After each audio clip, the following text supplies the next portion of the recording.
Queridos hermanos y hermanas, en la vida de cada ser humano hay momentos en los que nos encontramos ante una encrucijada entre la verdad y la mentira, entre la luz y la oscuridad, entre simplemente sobrevivir día a día y vivir de verdad con un propósito pleno. Hoy no nos reunimos aquí solo para escuchar un sermón, sino para embarcarnos juntos en un viaje hacia el descubrimiento del poder de la educación cristiana, donde la palabra de Dios no es solo una luz que guía nuestro camino, sino también un fuego que forja nuestras almas. Una vez leí una frase que decía: "El hombre no teme a la muerte, teme vivir sin saber para qué vive".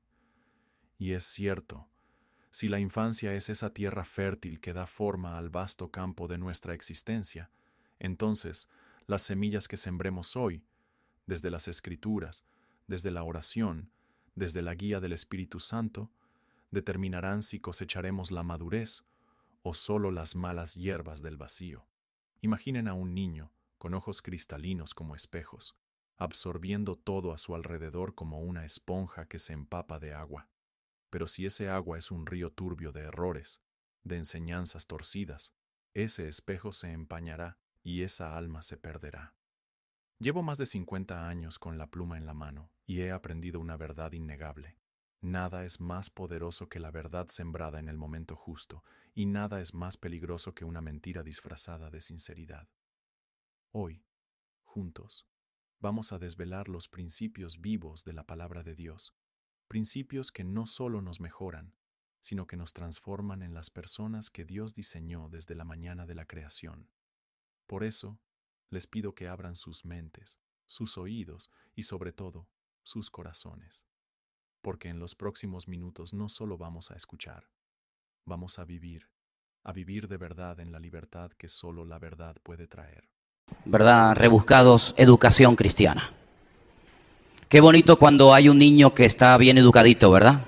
¿Sí? Como por ejemplo ellos ahora van a salir y van a ir a un parque, porque hoy hay algo especial para los niños, y como están tan educados, todos los niños van a salir en silencio, sin hacer ruido, Ustedes van a ver lo bien que van a salir ellos de la iglesia, sin hacer nada de ruido.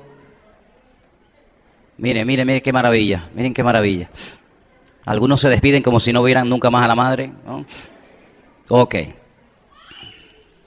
He conocido a muchos creyentes, créanme, a muchos creyentes que han sido víctimas de una mala enseñanza bíblica o espiritual. Muchísimos.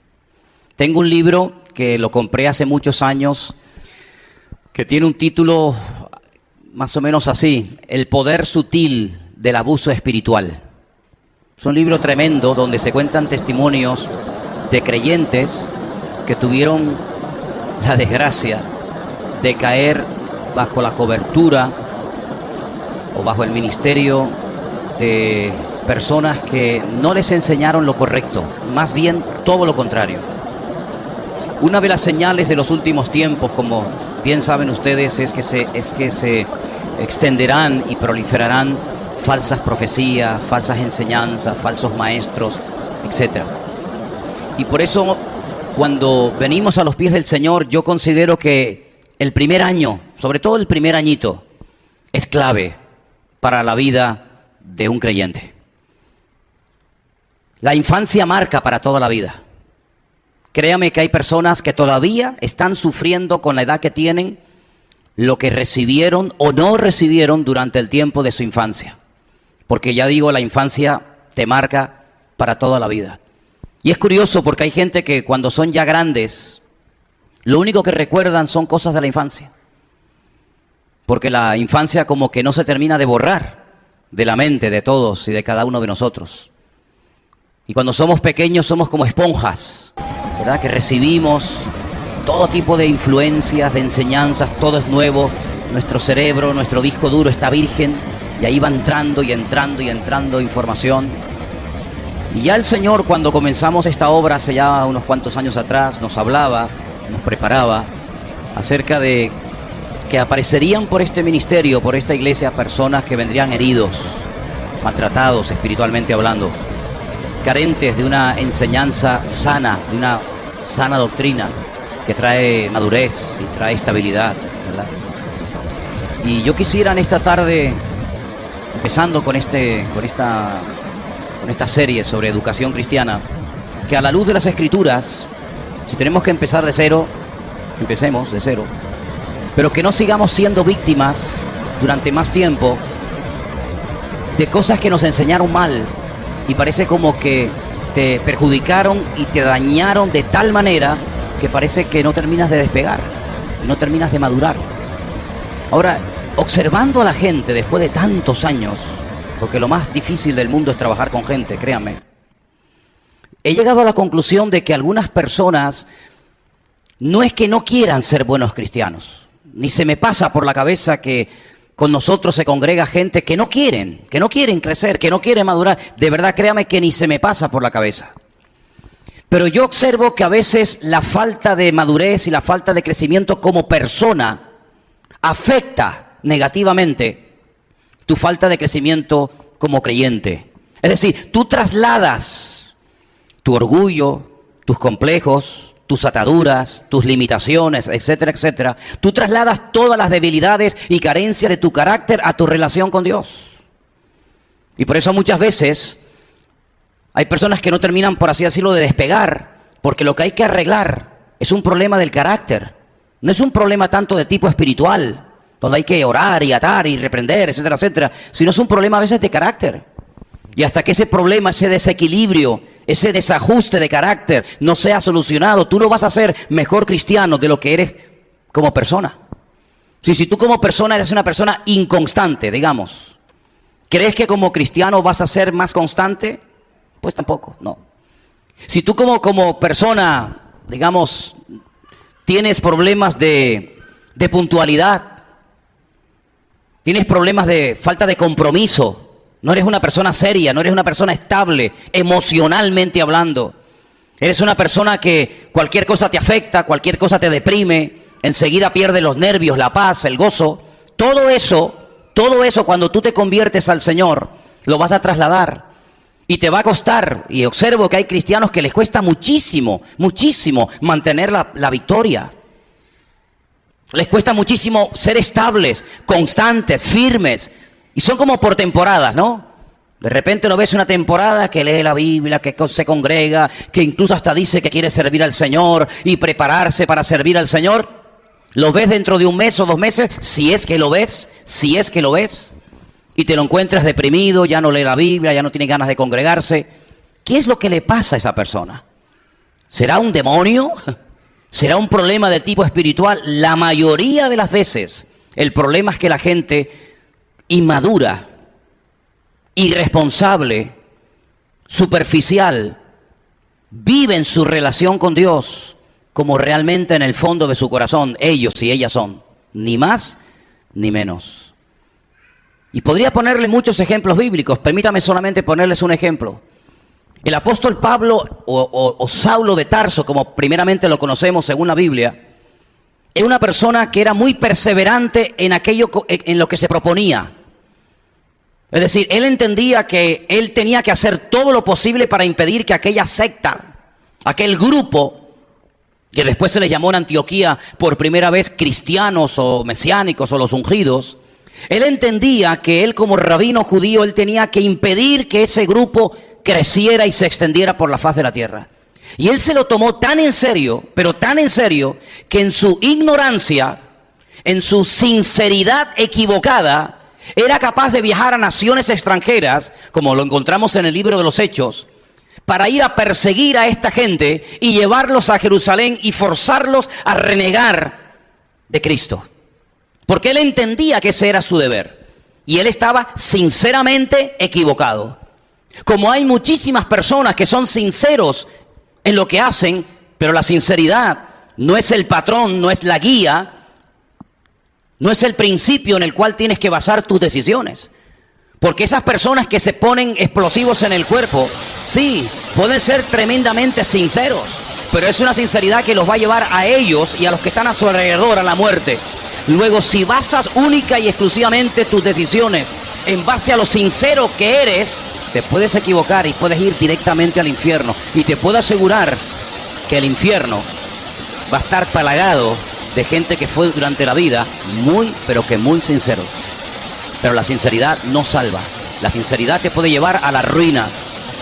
Como esos padres que hace años estaban en un hotel en la zona del norte de Tenerife y su niño pequeño salió corriendo contra una cristalera y cayó al barranco y quedó mal herido y necesitaba urgentemente una transfusión de sangre, y sus padres, en su creencia sincera pero equivocada, lo impidieron y el niño terminó muriendo desangrado.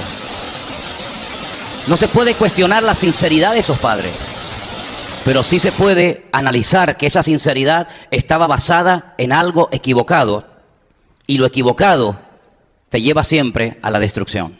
Solamente la verdad te hará libre. Si tú hoy no eres libre de la atadura que te domina, si tú no eres libre de lo que tú sabes que te domina, es porque tú todavía no has experimentado la verdad en tu vida.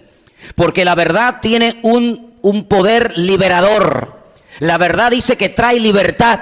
Cuando tú no eres libre es porque hay una mentira que se ha apoderado de tu vida, de tus pensamientos, de tus emociones, de tus sentimientos, etcétera, etcétera. Y entonces tu vida está girando en torno a una mentira. Y por eso no eres libre.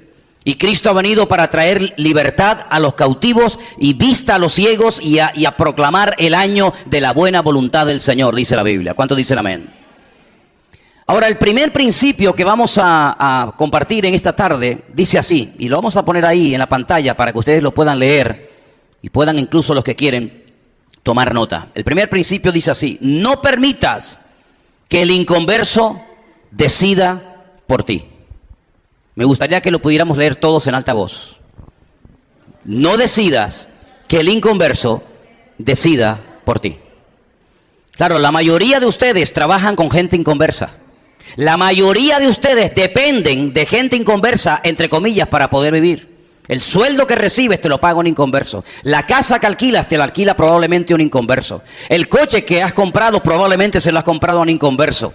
Y la mayoría de las decisiones que vas a tomar a lo largo de tu vida giran en torno a personas que no son creyentes y son inconversas. O incluso sabe Dios qué cosa más. El apóstol Pablo nos enseña que nosotros tenemos otro modelo de vida. Y nosotros no podemos decidir o vivir en base a lo que los inconversos hagan o dejen de hacer. Tenemos 3 elementos fundamentales para poder vivir vidas cristianas victoriosas. Pero eso no solamente me funciona a mí porque yo soy pastor, sino son 3 elementos, 3 instrumentos que están a disposición de todos los creyentes sobre la faz de la tierra. Y uno de esos elementos es la palabra escrita de Dios. ¿Cuántos dicen amén? Segunda de Timoteo 3, versículo 16. Segunda de Timoteo capítulo 3, verso 16. Podemos abrir un poquito la puerta de afuera, por favor. Escuchen bien este texto porque es muy interesante, porque aquí vas a encontrar todo lo que tú vas a necesitar a lo largo de tu vida y de tu relación con el Señor. Y dice así: toda la escritura es inspirada por Dios y útil. ¿Para qué? Para enseñar, para redarguir, para corregir y para instruir en justicia. Fíjate las 4 funciones de la palabra escrita del Señor. Dice que es útil. Y es útil, como dice aquí, para enseñarnos, para corregirnos, para instruirnos, a fin de que el hombre de Dios sea perfecto, completo, enteramente preparado para toda obra de Dios. Tú tienes a la luz de las Escrituras que ir siempre por delante. Tú tienes la palabra de Dios por escrito, el mapa, la brújula de Dios, la tienes en tu mano 24 horas al día. Para que a la luz de la palabra de Dios tú sepas si lo que te están ofreciendo es de Dios o no es de Dios. Si te conviene o no te conviene. Si tú pones tu presente y tu futuro en las manos del inconverso, el inconverso, permítame la expresión, siempre barrerá para casa. El inconverso no está interesado en tu progreso, en tu desarrollo espiritual. Al inconverso no le interesa si puedes o no puedes venir a los cultos.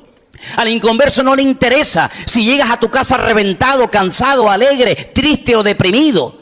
Al inconverso no le interesa si te pegas más horas fuera de tu casa que con tu familia disfrutando de la vida. Al inconverso lo único que le interesa son sus propios intereses. Y por eso hay momentos, hermanos, que las ofertas del mundo, como decía nuestro hermano el domingo pasado, la comida del mundo no es la que a ti te conviene. Y por eso la palabra de Dios te tiene que guiar e instruir y dirigir en todo momento para que sepas si eso que quieres hacer, si eso que te están ofreciendo, si esa puerta que aparentemente es de Dios es una trampa a corto plazo y al final se te va a volver en tu propia contra. No puedes poner tu vida en las manos de los inconversos. Algunos de ustedes, tal vez sus esposas o sus maridos, no son convertidos. Y tú no puedes depender de lo que él diga. Si él no quiere venir al culto, pues nadie viene al culto. ¿Por qué? Porque él ha decidido no venir al culto. Pues si no quiere venir, que no venga. No, pero es que él es el que tiene el coche, pues coge la guagua. Es que están de huelga, pues vienes caminando. Pero en otras palabras, lo que no puede girar tu vida es en torno a un inconverso. Llámese padre, llámese marido, llámese quien sea. Porque por encima de ti hay una autoridad y esa autoridad es a la que tú le debes sometimiento y esa autoridad es la cabeza, es el Señor. Puede ser que algún día el inconverso diga, pues sí, no hay ningún problema, pero ¿y el día que te lleve la contraria?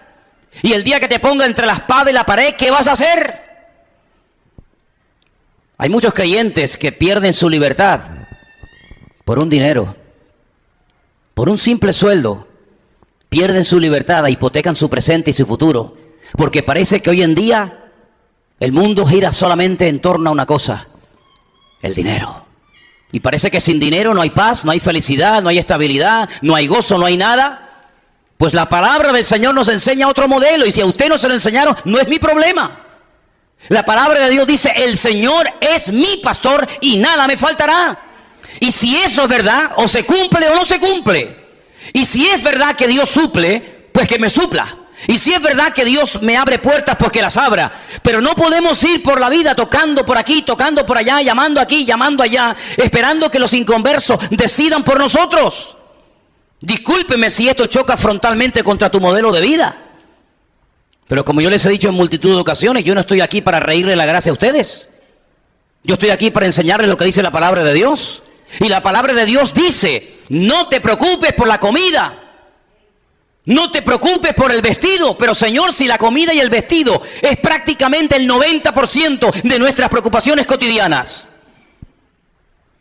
¿qué vamos a comer? ¿Qué vamos a vestir? Sin embargo, el Señor te da una salida diferente.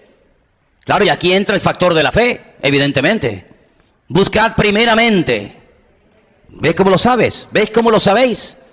¿Veis cómo lo saben? Es uno de los primeros versículos que se aprenden y a veces sin enseñarlo directamente a la iglesia. Buscad primeramente el reino de Dios y su justicia y todas las demás cosas vendrán por añadidura. Sí, es muy bonito decirlo. Es muy fácil decir eso. Pero ¿cuántos lo hacen?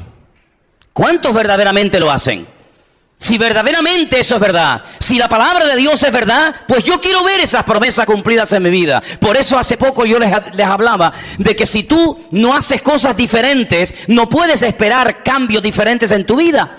Y el nivel de fe de la iglesia y de cada uno de nosotros tiene que elevarse para que podamos vivir según los desafíos y los planteamientos del tiempo presente.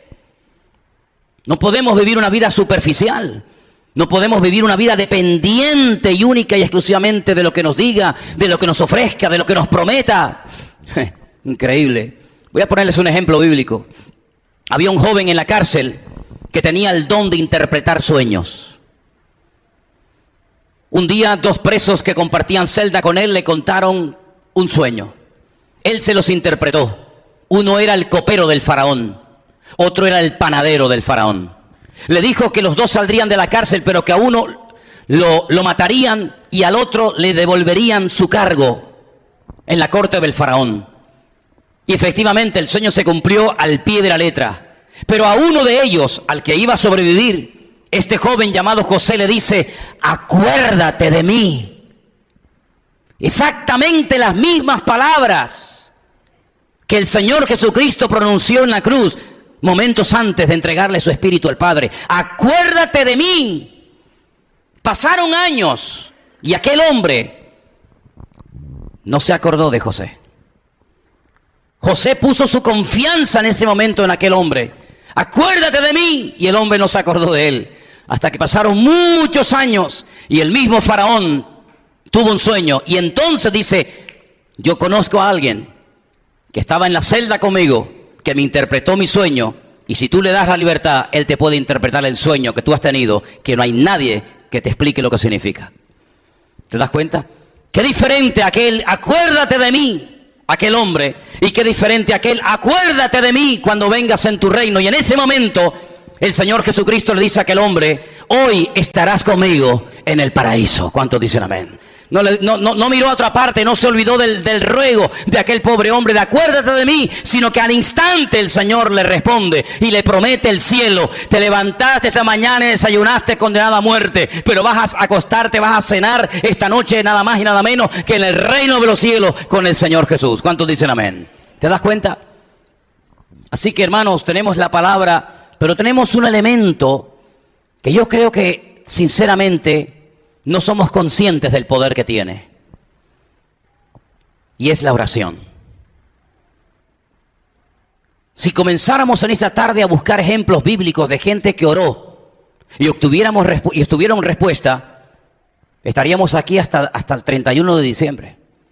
Porque la Biblia está plagada de ejemplos de personas que en momentos de desesperación, cuando no había ninguna posibilidad, oraron, clamaron al Señor. Y el Señor hizo auténticos milagros. Cosas que ni siquiera con dinero se podían haber conseguido. ¿Quién iba a poder sanar a aquella señora mayor llamada Sara para que fuera madre de multitudes? ¿Quién iba a poder sanar a su nuera? ¿Quién iba a poder sanar a la esposa de Jacob? ¿Quién iba a poder sanar a Ana, la madre de Samuel? Hermanos queridos, hay momentos en la vida de que ni con dinero, ni con toda la experiencia que tienes acumulada en esta vida, las puertas se abrirán, sino solamente a través del poder de la oración.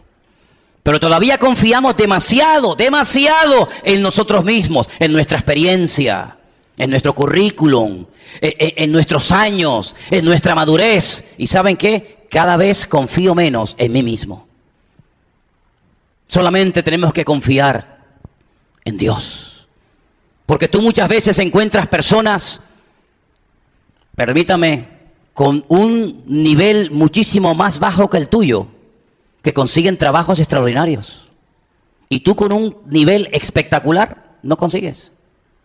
O te encuentras gente tremendamente fea, casada con 8 hijos. Y gente guapa, simpáticos, fuertes, jóvenes, que no se casan ni a palos. Y tú dices, pero ¿cómo puede ser que este tío tan feo se haya casado y este chico o esta chica todavía nada? Hermanos, captemos el mensaje. Lo natural es el reflejo de lo espiritual. Tenemos que doblar las rodillas, tenemos que confiar más en el poder del Señor. Tú no te das cuenta que Dios está llevando a la humanidad, Dios está llevando a los gobiernos, Dios está llevando a los países a que se postren delante de Él y reconozcan de que ni con recursos naturales de incalculable valor se puede salir adelante, sino solamente hay una posibilidad de levantarse, y es en el nombre de Jesucristo. Levántate y camina. No nos estamos dando cuenta de que las naciones están siendo sacudidas y zarandeadas, que en un momento Dios cierra el cielo y se pudre la cosecha y millones de personas se van al paro y millones de personas pierden su puesto de trabajo. No nos damos cuenta de que Dios está tratando con la humanidad como nunca antes en toda la historia de la humanidad.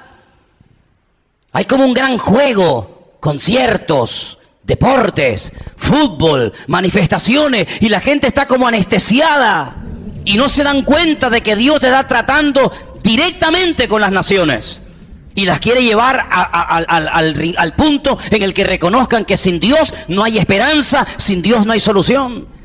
Y por eso cuando te encuentres en una situación desesperada, lo primero que tienes que hacer, olvídate de teléfono, olvídate de email, olvídate de contacto, es ponerte de rodillas a orar. Y tu Padre que te ve en secreto te recompensará en público. ¿Cuántos dicen amén? Eso es lo que dice la Biblia. Sí que tienes la palabra, un instrumento tremendo. Tienes la oración y tienes algo muy importante dentro de ti, porque la palabra al fin y al cabo sí, puedes saberla más o menos, pero lo que te voy a hablar ahora lo tienes dentro. Y quiero llevarte a Juan, capítulo 16, versículo 13, un versículo extraordinario, palabras de Cristo, donde nos recuerda algo tremendo que tenemos que tener presentes en nuestra vida. Juan, capítulo 16, versículo 13, mira lo que dijo el Señor, lo que nos dice el Señor. Cuando venga el Espíritu de verdad,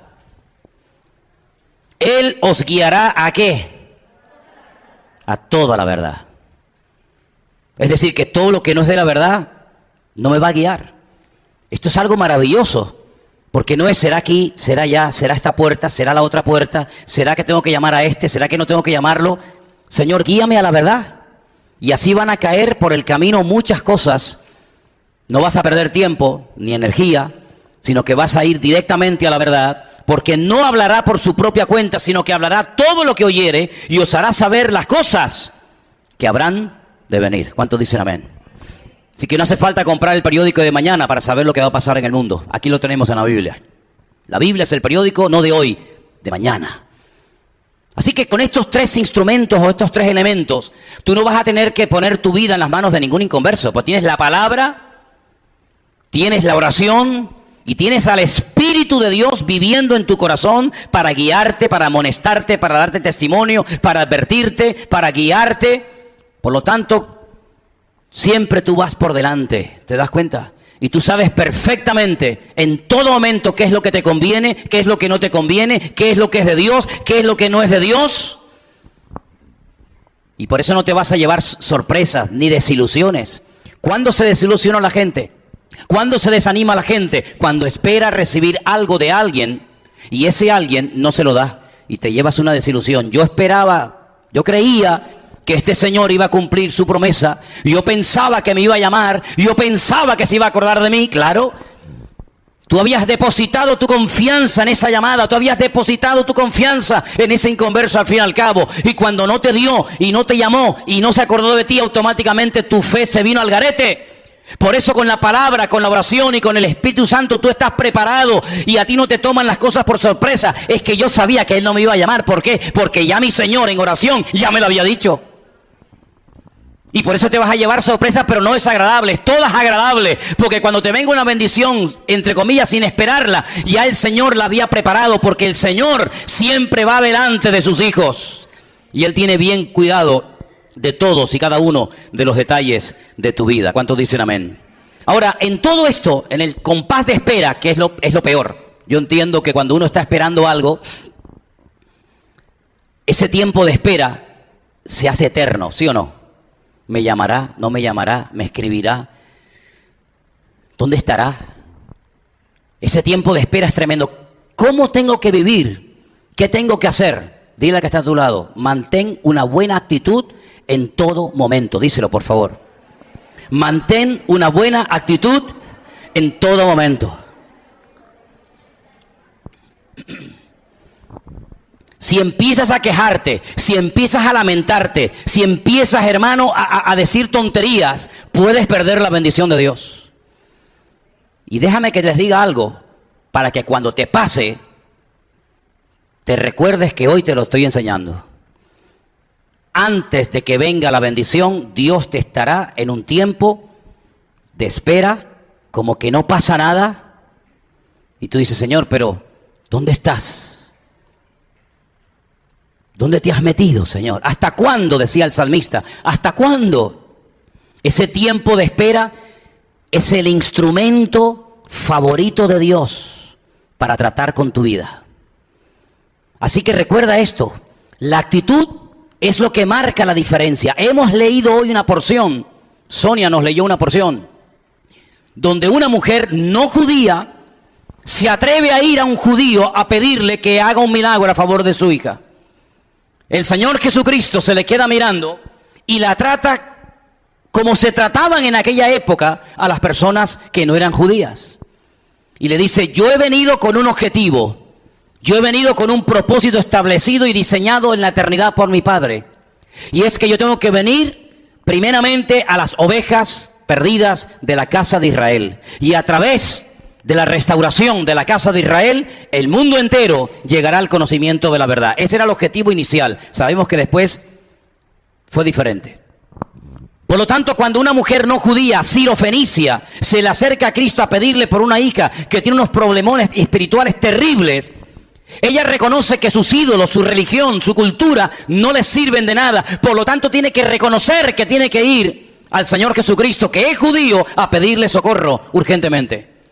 Pero no recibe al momento lo que ella está pidiendo, sino que Jesús le dice: yo he venido a la casa, a las ovejas perdidas de la casa de Israel. Y no está bien coger el pan, y ahora le habla metafóricamente, coger el pan y dárselo a los perros. Y ella entiende perfectamente que ese es el trato de la época, del judío hacia el gentil. Ella sabe que es una persona sin ningún derecho, sin ningún privilegio. Pero ella le dice algo al Señor, que al Señor lo sacude y le llama mucho la atención. Y es lo siguiente: Señor, ya sé que no está bien coger el pan de los hijos de la familia y dárselo a los perros de la casa. Pero los perros de la casa, por lo menos, tírale las migajas. El pan dáselo a tus hijos, pero las migajas, con una sola migaja, mi problema se soluciona. En otras palabras, ella no cuestiona la respuesta del maestro. Ella no se derrumba ante la palabra fuerte del Señor, sino que ella persevera. Y aquí hay un secreto que muchos no han terminado de descubrir. La primera palabra que no te esperabas, ¡pum!, ya no voy más a la iglesia. La primera cosa que no entra dentro de tu esquema religioso, ya estás pensando en mandarte a mudar a otro sitio. Y aquí hay una persona que la han llamado perra. Aquí hay una persona que no le han dado ni un rayo de esperanza. Espérate un momentito que atiendo a esta gente y en cuanto termine voy a tu casa y sano a tu hija. Vale, Señor, yo espero. ¿Cuánto? 3 horas, 8 horas. No hay ni un rayo de esperanza. No hay ni una palabra de educación. No hay una delicadeza. No hay nada. Hay el trato normal y cotidiano del gentil hacia del judío hacia el gentil. Pero ella persevera, no me importan las circunstancias, no me importa lo que me ha dicho. A mí lo que me importa es que tengo una hija con un problema que mi religión y mis ídolos no pueden solucionar, pero yo sé que Él se me lo puede solucionar. Y si me tiene que humillar, que me humille. Y si me tiene que pisotear, que me pisotee. Pero yo no me voy de aquí hasta que mi hija sea sanada. Esa es la fe que Dios está buscando en el pueblo de Dios hoy en día. No una fe superficial que, ¡ay, qué bonita la iglesia! Y a las 3 semanas, si te he visto, no me acuerdo. ¿Por qué? Porque el pastor no me saludó. Porque la hermana no sé qué. ¿Pero qué tipo de fe estamos desarrollando entre nosotros, hermanos? Cuando el Señor Jesucristo oye la respuesta de madurez de esta mujer, le dijo algo increíble: grande es tu fe. Notó que la fe de esa mujer mal encaminada era una fe potencialmente poderosa. Y el Señor le dijo: en este momento tu hija ha sido totalmente sanada y restaurada. Yo creo que hay personas que no han recibido su milagro porque no han perseverado en los caminos del Señor. Yo creo que te faltaba media hora más de oración. Yo creo que te faltaba un par de kilómetros más. Pero por no haber perseverado perdiste la bendición. Permíteme que te cuente una historia real que pasó en la Rusia de la época de los zares. Había un campesino que estaba en el camino llorando, amargado y entristecido. Y por allí cuenta la historia que pasó la carreta del zar de Rusia en aquellos tiempos. Manda a detenerla y le pregunta: ¿por qué lloras? Y le dice: porque no tengo tierra para sembrar. Soy agricultor y no tengo tierras. El zar en aquel momento manda que le den 4 estacas de madera. Y le dice el zar a este pobre hombre: clava en este momento donde estás la primera estaca, camina y pon la segunda, a continuación gira y pon la tercera y finalmente pon la cuarta. Todo el territorio, todo el terreno que abarque en las 4 estacas será tuyo y de tu descendencia para sembrarla. Y el zar se va.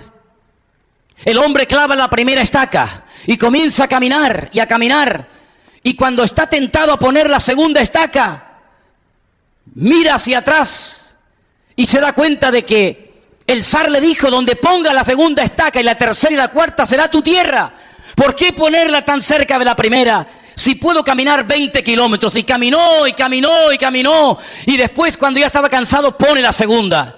Y a continuación camina y camina y pone la tercera y finalmente pone la cuarta. ¿Cuánto terreno podía tener? ¿500 metros cuadrados? ¿1.500 metros cuadrados? ¿10.000 metros cuadrados? ¿Cuánto? Lo que tú quieras, querido. Donde tú pongas la estaca, donde tú termines de poner tu territorio, esa será la tierra en la que tú podrás trabajar. Y por eso la palabra de Dios nos enseña que tenemos que tener fe, porque hasta donde lleguemos con nuestra fe y con nuestra relación con Dios, hasta allí verás la gloria del Señor. Hay gente que pone la estaca muy cerca, la primera, la segunda, y tienes ahí 1 metro cuadrado, cuando no hay límites. Ensancha el sitio de tu tienda y las cortinas de tu habitación. No seas escasa, dice la palabra de Dios. Y hay creyentes que son muy mediocres a la hora de orar. No tienen la confianza en un Dios todopoderoso, al que le cantamos domingo tras domingo. Y cantamos a un Dios poderoso, pero vivimos como si tuviéramos un Dios pobre. Y cantamos y adoramos a un Dios maravilloso, pero que a la hora de la verdad no puede resolver mis problemas cotidianos. Y hay una incongruencia, se produce un divorcio entre lo que creo y entre lo que practico. Por eso digo e insisto, mantén una buena actitud en todo momento. ¿Cuántos dicen amén? ¿Cómo puedes decir que crees en un Dios poderoso? Que esta es la palabra de Dios. Y cuando te preguntan cómo estás, tu respuesta no es una respuesta que realmente sea atractiva. No te das cuenta, y te lo he dicho 1.000.000 de veces, que está demostrado científicamente que cuando una persona cree algo, pero practica algo diferente a su creencia, enferma su cabeza y su cerebro. Por eso, amados hermanos, tenemos que estar en armonía y darnos cuenta que si creemos en un Dios grande, tenemos que orar como si estuviéramos orando a un Dios grande, y hablar como si tuviéramos a un Dios grande, y vivir y comportarnos ante la vida como si tuviéramos a un Dios grande. ¿O es que nuestro Dios no es grande? Por supuesto que sí. Por lo tanto, no solamente diga sí, yo creo que Dios, sino demuéstralo con tus actitudes, porque hay actitudes que conquistan el corazón de Dios. ¿Cuántos dicen amén? Díselo al que está a tu lado. Hay actitudes que conquistan el corazón de nuestro Dios. No permitas que el inconverso controle y decida tu vida. Mantén una buena actitud en todo momento. Tercer punto de esta clase de educación cristiana. Acepta el trato de Dios para tu vida. Algunos dicen, ¿por qué me está pasando lo que me está pasando? ¿Qué por qué? Porque Dios quiere. ¿Tú eres cristiano? ¿Cuántos son cristianos aquí? Ok, ahora cuidado, no respondas tan fácilmente porque esta pregunta tiene tela, ¿eh? ¿Cuántos aman a Dios? Ya son menos las manos, me di cuenta, ¿eh? Cristiano es una cosa y amar a Dios es otra cosa. ¿Cuántos son cristianos? ¿Cuántos aman a Dios? Ahora lo entiendo. Ahora lo entiendo. La Biblia dice que los que aman, no los que creen, los que aman. Luego es una promesa condicional. No es una promesa para todos los que creen. No. Hay promesas que son para todos los que creen. Pero hay promesas que son condicionales y esta es una de ellas. Los que aman a Dios, tienen que saber que todas las cosas les ayudan a bien. Si yo amo a Dios, estoy en obediencia, estoy en orden, que significa amar a Dios. Estoy haciendo su voluntad, eso significa amar a Dios. Estoy leyendo su palabra, perseverando en sus caminos, eso significa amar a Dios. Me estoy congregando, estoy haciendo mi parte, eso significa amar a Dios. Tengo que aceptar que Dios me está tratando. ¿Dónde me trata Dios? Uno de los lugares donde Dios ha decidido tratar con nuestras vidas es la iglesia. Por eso no busques simplemente una iglesia donde se predique la sana doctrina. Porque si tú solamente lo que quieres es escuchar un buen sermón, no hace falta que vengas aquí para nada, ¿eh? Te quedas en casa y puedes ver el culto en directo y encima no tienes ni que ofrendar ni diezmar, te sale gratis. Si buscas una iglesia donde oír una buena palabra, te metes en internet, mividanueva.org, buscas culto en Facebook o en YouTube y ahí ves una buena predicación de sana doctrina. Seguramente habrá otras, pero yo tengo que hacer publicidad de la mía. Pero entonces, ¿por qué venimos aquí y no se quedan ustedes en sus hogares y yo desde aquí les predico y ustedes abren su ordenador y ven el culto? ¿Qué sentido tiene si todo esto que estamos haciendo aquí, yo lo puedo ver a través de mi teléfono, a través de mi ordenador en mi casa? ¿Qué necesidad tienen algunos hermanos de venir de la punta de Teno, ¿no? De la punta del Hidalgo, como hay aquí hermanos que vienen de la punta del Hidalgo, hermanas que vienen del sur, de San Isidro, hermanos que vienen de Icó de los Vinos, y no sé qué más lugares lejanos hay aquí. Bueno, algunos vienen de Cuba, otros vienen de Israel.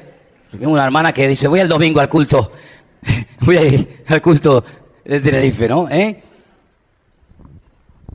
Porque te voy a enseñar algo que a lo mejor a ti nunca te enseñaron. Porque a mí me ha tocado muchas veces decirle a la gente lo que ningún pastor tal vez se atrevió a decirte. Y es que a la iglesia no solamente vengo para escuchar una buena predicación o sana doctrina, a la iglesia vengo para ser tratado en mi carácter. Si tú te quedas en casa con tu ordenador delante, nadie, no vas a tener problema con nadie, más que contigo mismo. Pero si comienzas a congregarte en esta o en cualquier otra iglesia, puede ser que en cualquier momento choques con alguien. El primero conmigo. Porque te voy a decir, por favor, ¿puedes bajar la voz que vamos a empezar el culto de oración? Este hombre no tiene amor. O puede ser que te diga, mire, hermana, aquí no se puede sentar, sino se tiene que sentar allí. ¿Cómo? Si la iglesia no solamente es el lugar donde vengo a escuchar palabra de Dios, sino es el lugar, es el taller de Dios, donde Dios va a sacar a la luz cosas de mi vida que en ninguna otra circunstancia van a salir. Y ahí donde Dios va a comenzar a tratar con mi orgullo, con mi impaciencia, con mi soberbia, con mis complejos, etcétera, etcétera. Si tú simplemente vienes a la iglesia para escuchar la palabra, te vas a perder el privilegio de poder crecer y madurar en los caminos del Señor. Pero si tú vienes y dices, Señor, trátame, moldéame, pódame, haz lo que quieras en mi vida, te aseguro que se va a cumplir lo que dice la Biblia. Hierro con hierro se aguza. ¿Lo habéis leído? ¿Seguro? Hierro con hierro se aguza. Dios va a poner a mi lado a alguien que seguramente me va a buscar las cosquillas, o me va a sacar de mis casillas, o me va a poner nervioso, o sabe Dios qué, y en ese momento tú tienes que aceptar que no es la persona, no es él ni ella, sino es Dios el que está utilizando a esa persona para mostrarte algo que ni tu padre ni tu madre se atrevieron a decirte o a corregir en tu vida. Y esa es una de las funciones fundamentales de esta congregación. Ayudarte a crecer como persona, porque si no creces como persona, me temo que como cristiano serás uno del montón y un cero a la izquierda. Y muchas veces se potencia la parte espiritual, pero te repito, si no arreglas tus problemas de personalidad, de carácter, de esa super timidez que te ata, o el orgullo, o la soberbia, o lo que sea, me temo que como cristiano no serás mucho mejor. Por eso la iglesia es el taller de Dios y tienes que aprender, y este es el punto que te quiero dar ahora, que cuando estés siendo tratado, no te quejes. ¿Cuántos dicen amén? Dile a que está a tu lado, por favor. Hoy estamos molestando mucho al lado, pero no te quejes, por favor. No te quejes, por favor. ¿Ustedes, hay alguien que tenga aquí calor? ¿Alguien tiene calor? No. ¿Ves? Yo tengo calor. ¿Pero qué saco quejándome? ¿Se va a ir el calor quejándome? No, tengo aquí un montón de focos encima de mi cabeza y me temo que los voy a tener que aguantar hasta que termine el culto. ¿Qué sacamos quejándonos? Perder bendición, perder gozo, perder victoria, perder paz y encima poner mal a la persona que está a mi lado. No hay nada peor que una mujer casada que se está todo el día quejando a su marido. No hay nada peor para una mujer casada que un marido que se esté todo el santo día quejando, ¿sí o no? Los amenes van según lo que digas. Hay una cosa que guste, tomo amén. Hay una cosa que no tal, la gente como que, sí, está haciendo hoy un mensaje muy interesante. Hay como olas, así como olas, ¿no? Como picos, ¿eh? Ahora lo que le vas a decir al que está a tu lado es muy fuerte. Es muy fuerte. pero se lo vas a decir. Dile, ponte así. Dile, no vayas de víctima por la vida. Ay, amigo. No vayas de víctima por la vida. ¿Sabes que hay gente que le gusta ir de víctima por la vida? ¿Cómo sabes discernir, cómo reconocer a uno que va de víctima? Cuando le preguntas cómo está y no te dice ni bien ni mal, te dice... ahí tienes que pedir discernimiento de espíritus o discernimiento de gestos. ¿Cómo estás? Bueno. Uy, amigo. No me imagino a mi Señor Jesucristo así, ¿eh? No me imagino a Cristo por la mañana levantándose temprano y Pedro, Santiago, Juan o cualquier discípulo. Señor, ¿cómo estás hoy? Hoy me van a criticar mucho. Hoy los fariseos se van a meter mucho conmigo. Hoy los saduceos me van a dar caña. No me lo imagino así al Señor. Permítame, no me lo imagino así. No me lo imagino así. Hermanos, nosotros tenemos que desterrar de nuestra vida el espíritu de víctima, porque aquí la única víctima inocente que sacrificaron por mí fue al Señor Jesucristo, el Cordero de Dios, para que Él, siendo rico, empobreciéndose por nosotros, nos enriquezca a todos nosotros con gloria, con poder y con victoria.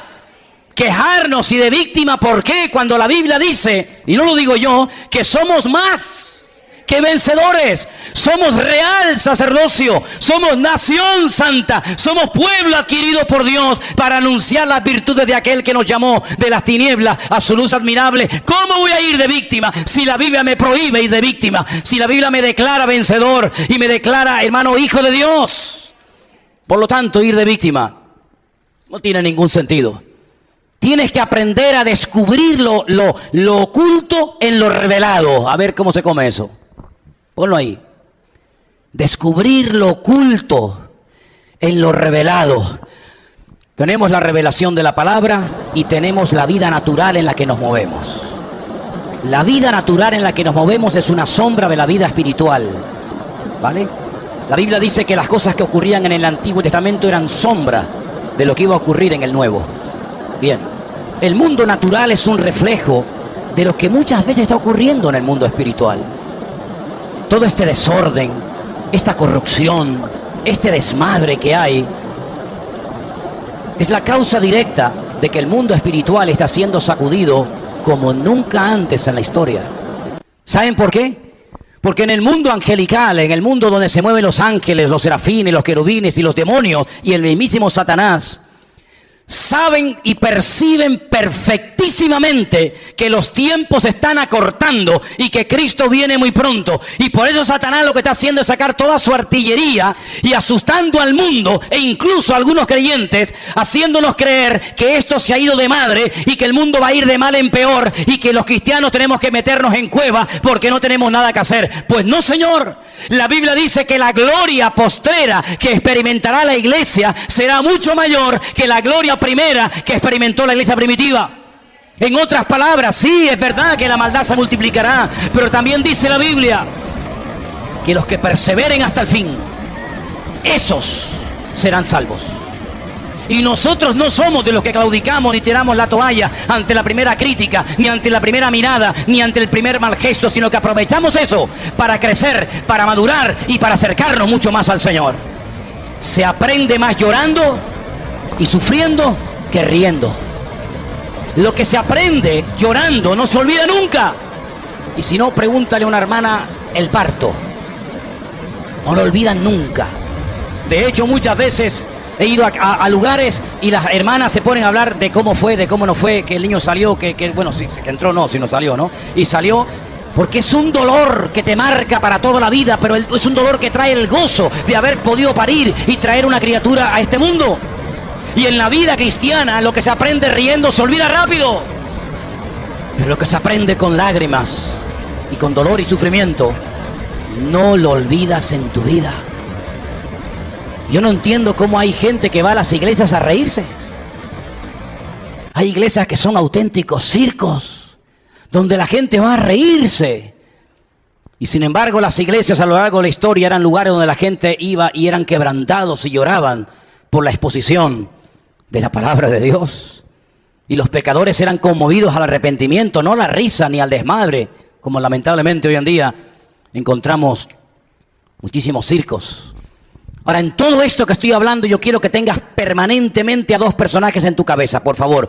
Y a partir de hoy, hasta que terminemos esta serie de principios de educación cristiana, quiero que leas todo lo que puedas sobre el personaje de José y todo lo que puedas sobre el personaje de David, por favor.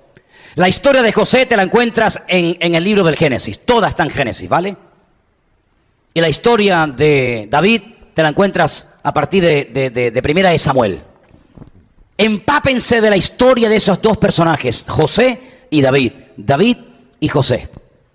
Porque ellos aprendieron que para poder llegar a la madurez y para poder llegar a descubrir la esencia y el corazón de Dios, uno tiene que ser perfeccionado por aflicciones y por pruebas y por dificultades.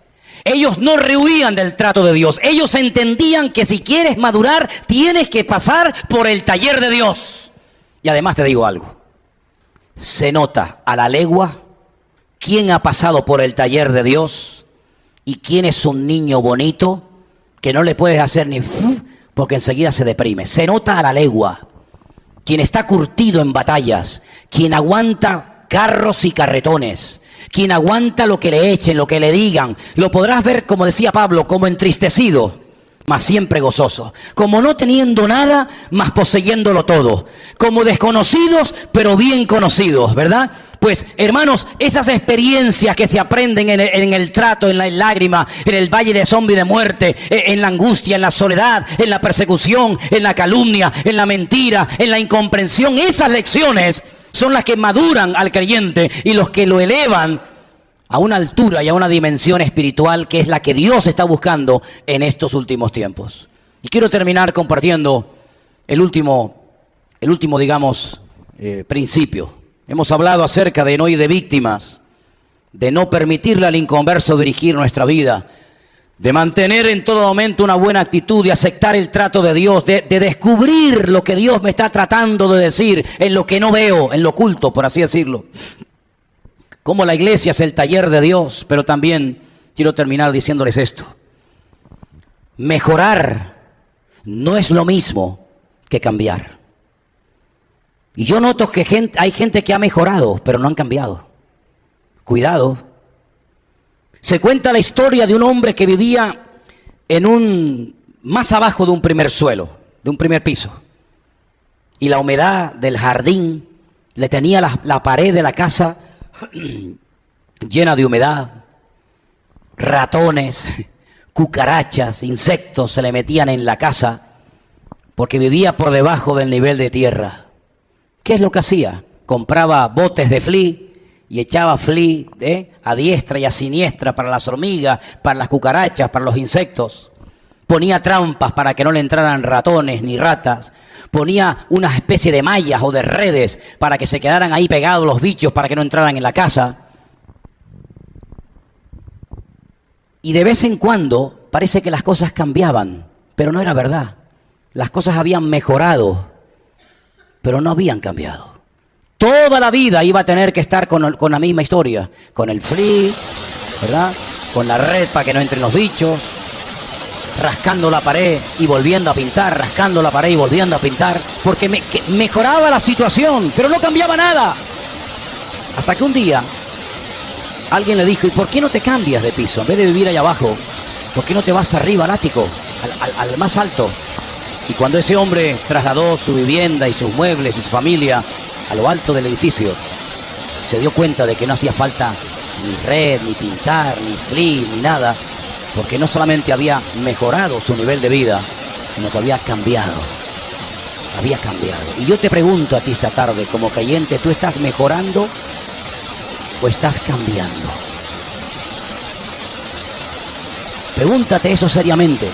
Porque hay gente que mejora, ya no dicen palabrotas, ya no beben, ya no hacen aquello o lo que sea. Han ido mejorando, pero el Señor no quiere una iglesia de buenos chicos y de buenas chicas, educaditos, perfumaditos, bien arregladitos, chicos buenos. Sino el Señor lo que quiere es una iglesia que se deje cambiar y se deje tratar por su palabra y por su poder. Los que mejoran no es que dejen el pecado los ha dejado a ellos. El que cambian, el pecado no los deja, ellos son los que dejan el pecado. Los que mejoran siempre tienen que estar a la defensiva, porque no saben por dónde va a venir la próxima tentación. Parece que están bien, pero como no han cambiado, solamente han mejorado, lo que están siempre es a ver por dónde me ataca el enemigo. Los que cambian no le tienen miedo al enemigo, sino es el enemigo el que le tiene miedo a ellos. No viven asustados, viven como cabeza y no viven como cola. Y una de las cosas que tenemos que comenzar a decirnos y a decir en alta voz: yo soy libre en el nombre de Cristo Jesús. Yo soy libre y voy a cambiar porque le doy la autoridad y le doy la libertad a mi Señor y me pongo bajo su cobertura para que me cambie. Y si me tiene que machacar, que me machaque. Y si me tiene que podar, que lo haga. Pero estoy dispuesto no solamente a mejorar mis palabras, mis actitudes, sino estoy dispuesto a cambiar, a ser una persona completamente diferente. Porque dice la Biblia que los que estamos en Cristo no hemos mejorado. Hermano, yo como persona, como inconverso, si lo fuera hoy, no he mejorado lo más mínimo, Créame que hoy sería más inconverso que lo que era antes, porque ahora encima sé pecar más que antes. Yo no he querido mejorar, yo lo que quiero es cambiar. Y cuando el Señor te cambia, dice que las cosas viejas pasaron. Todo es hecho nuevo. Es nacer de nuevo. Y eso es la que a veces la gente no entiende, que no es simplemente venir a la iglesia, al culto, el domingo a la tarde.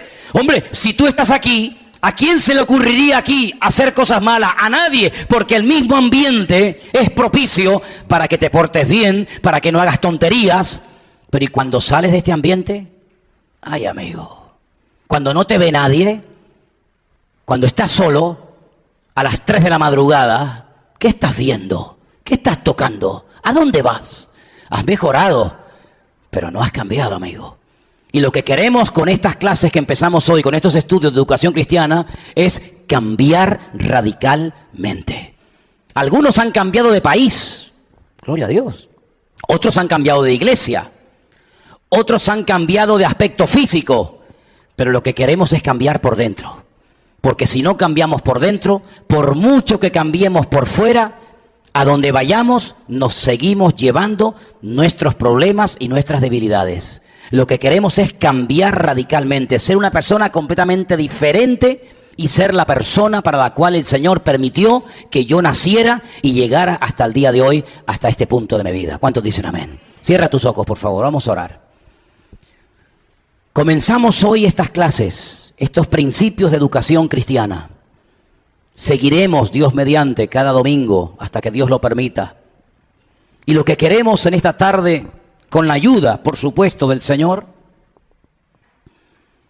es decirle: Señor, cámbiame, Señor, cámbiame. No quiero estar una buena temporada y otra igual. No, yo no quiero estar así, yo quiero cambiar completamente.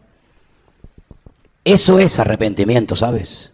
Cambio de dirección, no solo cambio de actitud, cambio de dirección.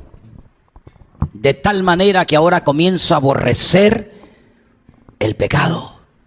Lo que antes me atraía, ahora me produce náuseas. Lo que antes me dominaba, ahora domino. Lo que antes controlaba mi vida, ahora se somete. Porque yo lo que quiero es cambiar, no mejorar. Para mejorar están los psicólogos, los psiquiatras, los terapeutas. Pero para cambiar está Cristo y está la Biblia. Y si lo que tú buscas es mejorar, bueno, pero si lo que tú buscas verdaderamente es cambiar y convertirte en un discípulo de Cristo, hay un largo camino, hay un proceso largo y arduo, estrecho, poco frecuentado, nada popular, pero seguro te va a conducir al corazón de Dios. ¿Quieres cambiar? ¿O quieres ser simplemente un buen hombre? Una buena chica, una buena mujer. Yo quiero cambiar, porque el Señor ha venido a cambiarnos. Y por eso en esta tarde, a la luz de tu palabra, te doy gracias, Señor, porque sé que se puede cambiar. Porque en la Biblia encontramos muchos ejemplos de personas que cambiaron, no porque eran poderosos para hacerlo, sino porque se rindieron a ti. Y cuando una persona se rinde al Señor, esa persona puede cambiar. Esa persona puede levantarse sobre las adversidades de la vida y reírse del pecado en su propia cara, porque ahora ha entendido que ninguna condenación hay para los que están en Cristo Jesús, Señor nuestro. Ya no camino, ya no pienso, ya no deseo como antes. Ahora he cambiado. Y por eso, lo que antes me dominaba, lo que antes me atraía, ya no me seduce para nada. Porque ahora me quiero parecer a Cristo y estar más tiempo con Él, y hablar como Él, y pensar como Él, y sentir como Él. Y por eso en esta tarde, Señor, te pedimos que con estos principios tú nos vayas cambiando cada día, Señor. Cámbiame, Señor. Renuévame, Señor. Como dice la alabanza, ya no quiero ser igual. Pon en mí tu corazón, Señor. Transfórmame, renuévame. Aleluya, Jesús. Quiero que la iglesia esté orando en esta noche, ahí donde están sentados. Quiero que todos mantengan sus ojos cerrados. Yo quiero que en esta tarde medites